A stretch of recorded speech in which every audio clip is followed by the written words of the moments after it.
PhD કરો અને PR મેળવો.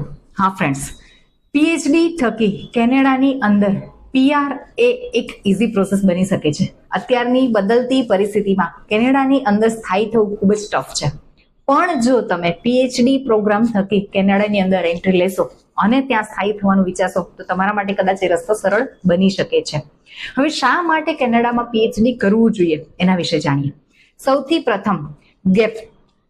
After your graduation or your master, કેનેડાની અંદર ઘણી બધી એવી યુનિવર્સિટી છે કે જે 1 યરથી લઈ અને મેક્સિમમ યર મે બી 10 યર સુધીના ગેપ પણ એક્સેપ્ટ કરી શકે છે. તો આવી યુનિવર્સિટીની અંદર તમે એડમિશન લઈ અને ત્યાં એનરોલમેન્ટ કરી શકો છો. The second most important is global ranking. Yes, કેનેડાની ઘણી બધી એવી સારી યુનિવર્સિટી છે જેમ કે university of Toronto, university of Alberta, McGill university and so, કે જેમની રેન્કિંગ સિસ્ટમ ખૂબ જ સારી છે. અને આવી યુનિવર્સિટીમાંથી પીએચડી કર્યા પછી વર્લ્ડ વાઇડ તમે કોઈ પણ જગ્યાએ ખૂબ જ સારો રિસ્પોન્સ મેળવી શકો છો. Your skill has to be enhanced. The third most important is scholarship and funding. હા, ઘણી બધી કેનેડાની યુનિવર્સિટી એવી છે કે જે 100% સ્કોલરશિપ પણ પ્રોવાઈડ કરે છે. અને most important is research opportunities.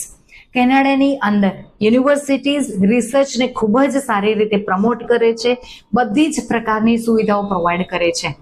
અને આથી પણ વિશેષ કે તમને બધા જ પ્રકારની સ્કોલરશિપ પણ મળી રહે છે. જેથી કરીને આ પોઈન્ટને ધ્યાનમાં રાખીને જો તમે એવું ઈચ્છતા હોય કે મારે કેનેડામાં જઈ અને પીએચડી કરવી છે તો એની સાથેનો ફાયદો તમને ખૂબ જ સારી જગ્યાએ વર્ક પરમિટ પણ મળી શકશે અને તમારા માટે ત્યાં સ્થાયી થવું ઇઝી પણ થઈ શકે છે. જો તમે કેનેડા પીએચડી માટે પ્લાન કરતા હોય તો નીચે આપેલા કોમેન્ટ બોક્સની અંદર તમે કેનેડા ટાઈપ કરો.